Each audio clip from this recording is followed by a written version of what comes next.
The unsurpassed, penetrating and perfect truth is seldom met with, even in 100,000 myriad kalpas.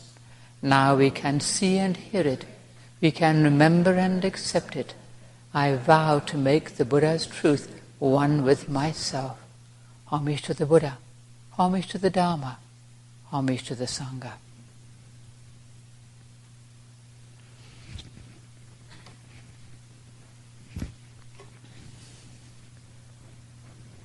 To continue with the Lotus Sutra, I've been giving you a very brief synopsis, kind of a sketch as we go, just trying to point out some of the teachings in this sutra. But as I said, there's a whole lot more than I'm talking about because it's so vast in scope and it's long. There are beautiful descriptions of all the Buddha lands, the innumerable beings, the vastness of space and time, and all the other things that are going on. Buddhas coming and going, huge retinues of bodhisattvas making offerings, monks and bodhisattvas asking questions of the Buddha, a whole lot of very helpful teachings interspersed throughout. So I know some of you have been reading it, which is great. Some of you finished it, which is lovely. And if you haven't read it and you don't feel like it, that's fine. But there's a lot in there. So now the Buddha is predicting that each of his senior disciples will become a Buddha. And he gives explanations of all their Buddha names, their Buddha lands, the many kalpas of their lives, the thousands of myriads of beings, of bodhisattvas in their retinues and so on. And then he predicts the Buddhahood of 500 disciples who are arahants. And now we have another parable. The 500 arahants, not the Buddha, but the arahants, tell a story about a man who visits a friend, and he gets drunk and he falls asleep. And his friend has to go out on business. So while the man's sleeping, he sews a priceless jewel into the lining of his robe. The man then wakes up and he knows nothing about the jewel. So he leaves the house and begins to travel around, living in poverty, scrounging a living here and there. And eventually he runs into his friend, who says, "Why are you living like this? I sewed a priceless jewel into your robe. You can use it to buy food and clothing and anything you want." And the man is overjoyed. And the disciples say that they're like this drunken man. The Buddha has told them about the great vehicle in the past, but they forgot about it. And they thought they'd attained enlightenment when they'd only found nirvana. And they've been content with this lesser goal. And now the Buddha has woken them up, and they realize that they have the ability to realize the greater goal. Buddhahood, the priceless jewel. They have the priceless jewel, and they're overjoyed. And this is us. This is the teaching of Buddha nature. All beings have Buddha nature. And the Lotus Sutra is perhaps the first illustration of this teaching that we now take for granted. All Buddhas have Buddha nature right within us, no matter who we are. We all have the jewel hidden in our robe. We just need to realize it. It just lies latent within us until we encounter the Dharma, and then we can find it and make use of it. The Buddha says, anyone who hears the Lotus Sutra, even a small part of it, and for a moment thinks of it with joy, will without fail become a Buddha eventually. So here once again the sutra speaks of joy. Anyone who thinks of the Lotus Sutra, or even a small part of it, with joy, will become a Buddha. To take joy in the Dharma, we have to have faith in it. We have to see that it will help us, the flavor of liberation, and this brings us joy. It might not be a spectacular kind of joy. It can be a very quiet joy, knowing that we're on the right path. We're doing the very best thing we could be doing with our life. This is joy. It comes out of our practice of faith. Shariputra, the Buddha's disciple who was foremost in wisdom, was the first for whom the Buddha predicted his Buddhahood, telling him he was already a bodhisattva, and his mind danced for joy. Like the drunken man, he said he'd forgotten that he was a bodhisattva on the path to Buddhahood. The Buddha had told him this, and he had forgotten. Of course, many lives ago, the Buddha had told him this. Now the Buddha predicts Buddhahood for all his chief disciples and for large numbers of arahants. It says that someone who makes even a tiny offering to a Buddha, even children playing, or someone who sings even one note in praise of a Buddha, is on the way to Buddhahood. And in fact, we're all on our way to Buddhahood. We're all bodhisattvas, nobody excluded just because they haven't heard the Lotus Sutra. But the Lotus Sutra helps us to know that we have the jewel hidden within our robe. We have that potential. And it really helps us when we know that. And of course there are bodhisattvas everywhere who've never heard of Buddhism. People simply doing their best to live a good life, to help other beings where they can, trying to keep true to the heart of goodness within themselves. And we see examples of this everywhere. All beings have Buddha nature. All beings have that goodness. It's easy just to focus on the terrible things that happen in our world and miss the quiet working of compassion and goodness, simple goodness that is there too. If it were not so, we would never have survived this far. It's that simple goodness, people raising their kids as best they can, doing the best they can in their work, helping other beings. As a species, we would never have made it this far if it were not for that.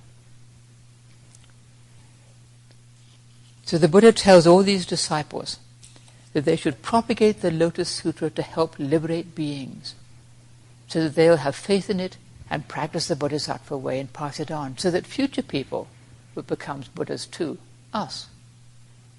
People have passed on the Lotus Sutra to us. To have faith in the Lotus Sutra and to revere it is to practice the Bodhisattva way. And when you revere it, we're putting it into practice. Otherwise, we're not really revering it. It's just empty words. To really revere something is to practice it. To propagate the Lotus Sutra doesn't mean we go out and proselytize and try to convert people or think that we need to teach people how to live their lives. It's simply by doing our training, meditating, keeping to the precepts, our simple practice. By doing this, we do help the world. We help beings around us. We help in unseen ways. It's not a self being better than other people, giving them something that they lack. I've got the truth and you don't, or anything like that. Everybody has Buddha nature. Everybody has the jewel. But if we know that we have the jewel within ourselves and that everyone else has it too, no matter what it looks like, we can have faith in it and we can live by it and live from our true nature. And this helps everybody. Now the Buddha talks about Devadatta, who has done terrible things. There are a number of stories about him in the Pali Canon. He's tried to create a schism, a split in the Sangha. He's tried to discredit the Buddha. He's even tried to kill the Buddha. But the Buddha says that in a previous life, he himself was a king who left his throne to seek the Dharma, saying that if anyone could teach him the greater vehicle, he would be his servant. And a seer, a holy man in this past life, came and told him that there was a great vehicle sutra called the Lotus Sutra, and he could teach it to him. Well, the king was overjoyed, and immediately he left his throne and followed the seer.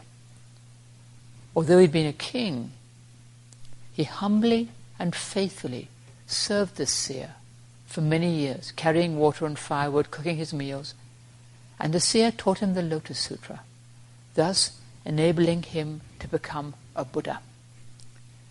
The seer, the Buddha says, was none other than Devadatta in a previous life, who helped the Buddha to realize enlightenment. So the Buddha owes him a debt of gratitude and says that Devadatta will become a Buddha in the future. Well, this is one of my favorite parts of this whole sutra. Even someone who's done terrible things like Devadatta can become a Buddha. And the Buddha knows this and is grateful to him. Devadatta was his senior in a previous life. Devadatta had done some training and the Buddha was just a king, So even someone who's done things like Devadatta, who knows where they've been before? No one is beyond redemption. We are not beyond redemption, no matter what mistakes we might have made in the past. And people who've done terrible things in this life may have done many good deeds in previous lives. We just don't know. It's not for us to judge. No one is wholly evil or wholly perfect. We're all a mixture of good and bad impulses and good and bad karma. It's up to us how we choose to live our lives now. We are not the slaves of our karma. We're not helpless. We can change for better or worse. Devadatta changed for the worse. But in the future, he will change for the better and become a Buddha. And this is a wonderful teaching. No one is cast out or unworthy. Everyone can become a Buddha. We all have the jewel. Now Manjusri appears, the Bodhisattva of wisdom. And he's just come from the Dragon King's palace in the ocean, where he's been teaching the Dharma to countless beings. Somebody asks him if any of them have been able to attain Buddhahood quickly. And he tells them about the Dragon King's daughter, 8 years old, who has deep wisdom and compassion and is capable of realizing Buddhahood. Well, some people are skeptical. How could a little girl, not even fully human, become a Buddha? She's half a dragon. Whereupon, the Dragon King's daughter appears, holding a priceless jewel, the jewel of her faith. Faith is a priceless jewel. Shariputra says it's hard for him to believe that this little dragon girl could become a Buddha. For a start, he says, women can't become Buddhas. Well, the dragon girl just presents her priceless jewel to the Buddha, who immediately accepts it. And she says to Shariputra and the others, was that done quickly or not? Yes, it was done quickly. Well, I can become a Buddha even quicker than that. Whereupon, she turns into a man and becomes a Buddha in a Buddha land, preaching the Dharma to countless beings. Huge numbers of beings see this, and they all understand that they too can become Buddhas. And those who are skeptical about the dragon girl accept and believe what they have just seen. They have to. In the teeth of all their preconceptions and views, there she just did it. This story illustrates that women and even non-human beings can become Buddhas. The dragon girl does have to turn into a man before she becomes a Buddha, but still, it's a revolutionary thought in a culture where women were seen as inferior beings. And they usually had a pretty hard life. They often weren't educated. They were treated as possessions, And this still is the case, of course, to some extent now in some places, but it's better. But back then, women were not considered as capable of much. The Lotus Sutra can seem quite dismissive of women in parts. We talked about this the other day. Sometimes it speaks of Buddha lands, which are flat and paved with jewels, and there are no women. And I think we can take this to mean places where people are not distracted by sensual desire, sexual desire, or any kind of desire.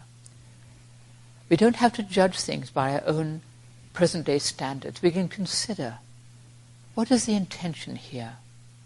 How can I understand this in a positive way and not just get upset because it doesn't agree with my views, And as I said the other day, it's kind of like the Buddha lands all being flat and without mountains and rivers, as the Buddha lands are flat, paved with lapis lazuli, no mountains, no rivers, and there's no women. Well, having no mountains and rivers and being paved with lapis lazuli sounds kind of dull to us, actually. Lapis lazuli, you'd think would get kind of tiresome after a bit. But at a time when most people had to go everywhere on foot and negotiate all these mountains and rivers, a land that was flat and didn't have these rivers to cross might seem quite appealing. You can just go places. You didn't have to struggle over the mountains or ford difficult rivers. So sometimes when things sound kind of odd to us, or they're hard to understand and accept, we can try to consider where they come from, what the intention is, and not make judgments about them based on our Western present-day views. It's just a different culture, a different time, and things that seem harsh to us may have been considered quite liberal back then. And, as if to emphasize the ability of women, the Buddha's stepmother, Maya Prajapati, who raised him, along with 6,000 nuns, she comes up to the Buddha and he tells her that she will become a Buddha in the future, and so will the 6,000 nuns as her successors. Then Yashodhara, his former wife, comes up and he predicts that she too will become a Buddha. He doesn't say anything about they're all having to become men. He treats them just like the others. They will become Buddhas, no doubt about it. And in many other places the sutra speaks of good men and good women who hear and practice the Lotus Sutra. So there is recognition, quite radical for the time, I think, that women have Buddha nature and can become Buddhas, as we know. This teaching that everyone can become a Buddha, regardless of age or gender or even species, is one of the greatest teachings of the Lotus Sutra. Anyone, everyone has that jewel. Everyone can become a Buddha.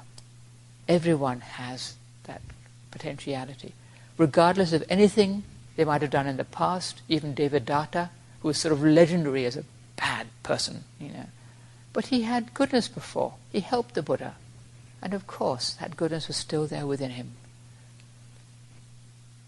Nobody is left out, regardless of our age, our gender, even our species, even anything we may have done, whatever we may think of ourselves. No one is left out. No one is unable to realize the truth, even if it takes a while, even if it takes lifetimes. It's okay. We have the time. We can do it. We all have our karma to deal with. But in the end, it's not a complete impediment. Yes, Devadatta falls into the Avicii hell, which is not a place you'd want to be, and he will become a Buddha in the future. It's nothing, none of it is damnation forever. None of that. We all have the jewel hidden in our robe. We're all capable of enlightenment. We just need to trust that this is so. Like the lost son who thought he was too lowly and he had to learn to have confidence in his own worth. We are the inheritors of the Buddha's teaching, just to have faith and confidence in that, and not judge ourselves as being unfit, unworthy, left out, beyond the pale, somehow unable to do it. We are the inheritors of the Buddha's teaching. We have the jewel.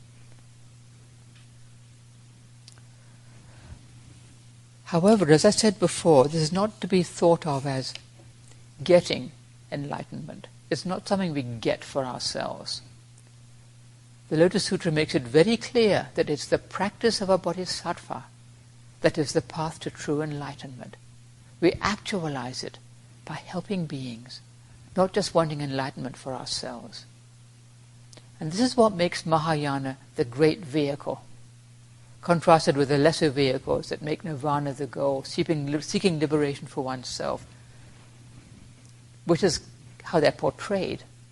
And as I said, the people who actually practice what people might call the lesser vehicles actually do help beings.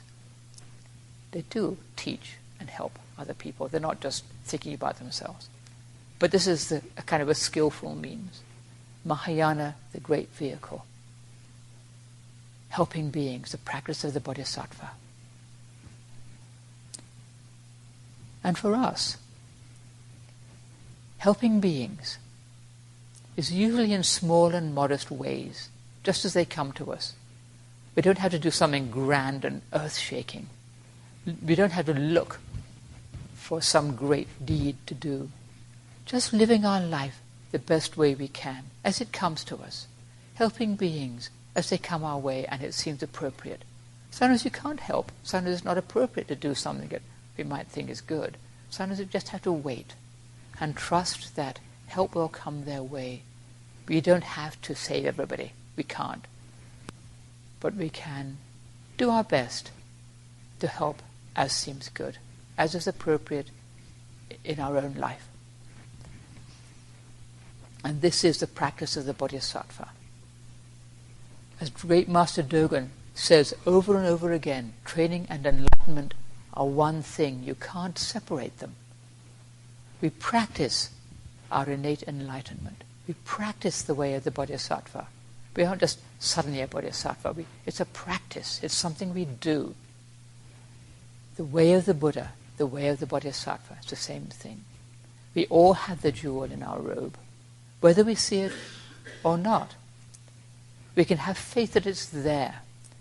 We can have faith in the Buddha's teaching that tells us how to use it. We can trust in that and put it into practice. Then the Buddha says the prerequisite for becoming a Buddha is to hear and practice the Lotus Sutra, the great vehicle, which means to practice the way of the Bodhisattva. As I said, there's people who've never heard of the Lotus Sutra or heard of Buddhism who just instinctively practice the way of the Bodhisattva. But it's very helpful to hear the Dharma that tells us how to do that. And all those beings present promise that they will do this. They'll practice the Lotus Sutra and pass it on for future generations so that everybody can become Buddha. And tomorrow we will come to what is generally regarded as the heart of the Lotus Sutra.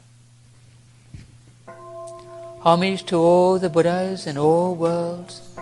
Homage to all the Bodhisattvas in all worlds. Homage to the scripture of great wisdom.